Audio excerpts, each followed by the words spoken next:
ሰላም እንዴት ናችሁ? የነጅሆም ኩኪንግ ቤተሰቦች፣ ሰራተኛዋ አደይ ተከታታይ ድራማን ይዤላችሁ መጥቻለሁ። ላይክ፣ ሸር፣ ሰብስክራይብ በማድረግ እስከ መጨረሻው አብረውኝ ይቆዩ። ዛሬ እንግዲህ አደይ ወደ አባቷ ቤት ሄዳለች። እናቷም ዴቭን አታገቢም፣ እሱን ልጅ አታገቢም ብዬሻለሁ እያሉ ይነግሯታል። ብርሃን በጣም ግራ ገብቷታል፣ ታለቅሳለችም። እማዬ ለምንድን ነው አደይ ዴቭን እንድታገባ የማትፈቅጅላት? አትከልከያት ትላለች። በሁለት እህትማማቾች መሀል ጸብ አላስገባም፣ በቃ ነገርኩሽ ትላለች። አደይም እማዬ ብርሃን በእኔና በዴቭ መሀል ምን አገባትም ትላለች። አደይ ጉዷን አላወቀች።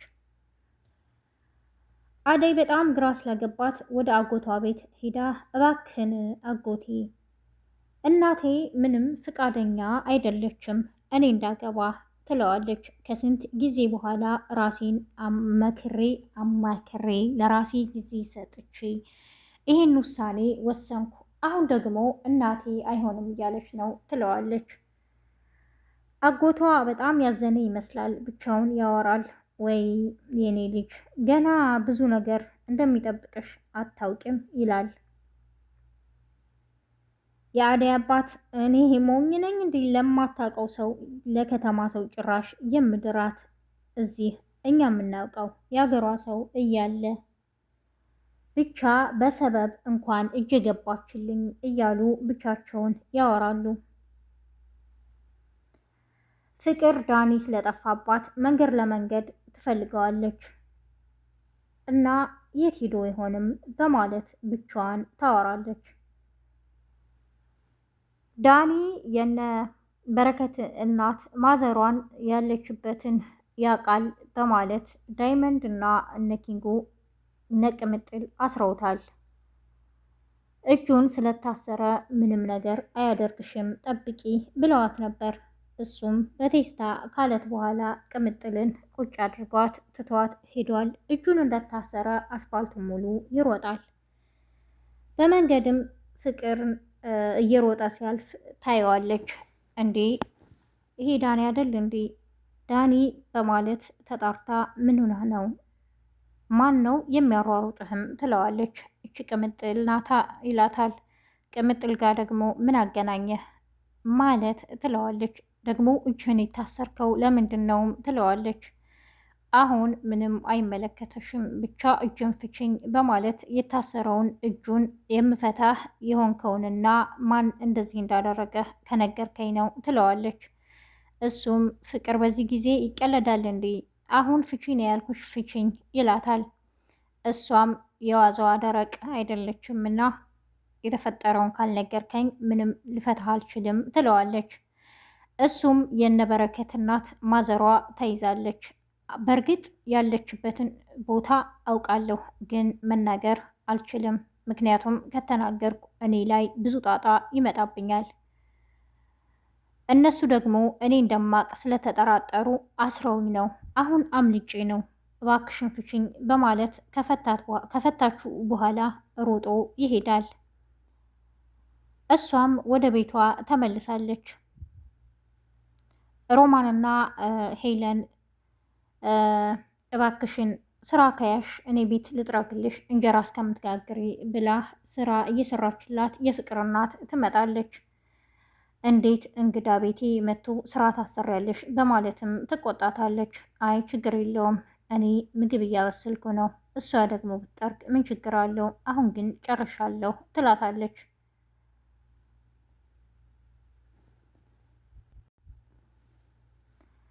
ማዘሯን ያገታት ለሊን ከመንገድ እየተከታተላት ስለነበረ መንገድ ላይ ወድቃ አይቷታል።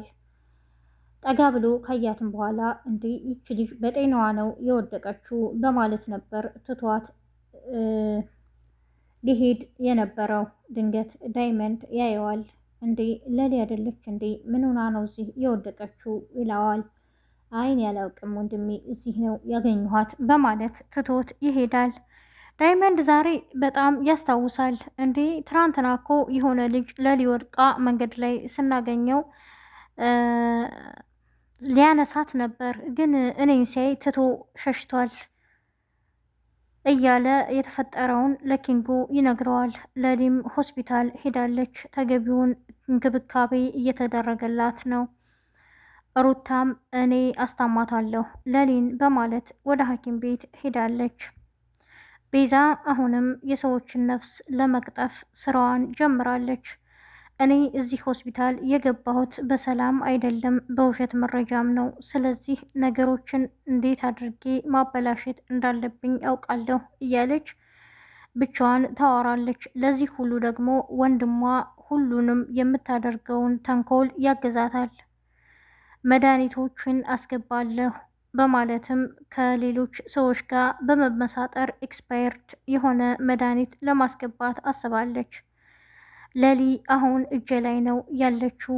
በቃ አሁን ሁኔታዎች ሁሉም ግልጽ ናቸው፣ ማስተካከል አለብኝ እያለችም ታወራለች።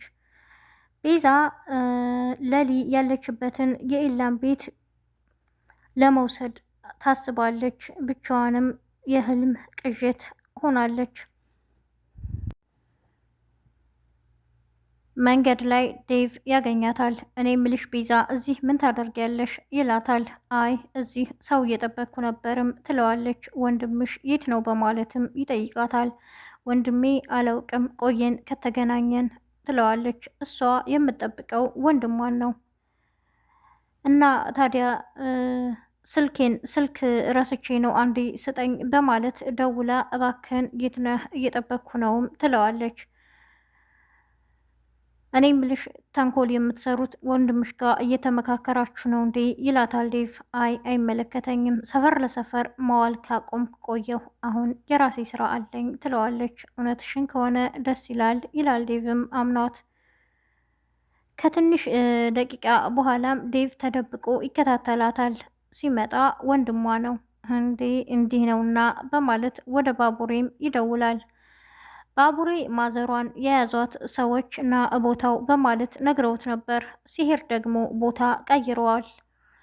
ማዘሯ በጣም ትመክረዋለች። ልጁን ያዳምጣል፣ ይጠይቃታል። ባክሽ ዝም በይ እሽ፣ ምንም ስለ ሴት ድምፅ ወይም ስለ ሴቶች ደህና ነገር ሲወራ መስማት አልፈልግም። እኔ በብዙ ችግር አልፌያለሁ።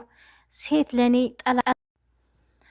ለእኔ ጠላቴ ናት። እባክሽ ከዚህ በኋላ ያንቺንም ድምፅ መስማት አስጠልቶኛል ይላታል ማዘሯን። እባክህ ልጄ ወልዳ 9 ወር አርግዛ ያሳደገችህ እናት ናት፣ እንደሱ አይባልም ትለዋለች።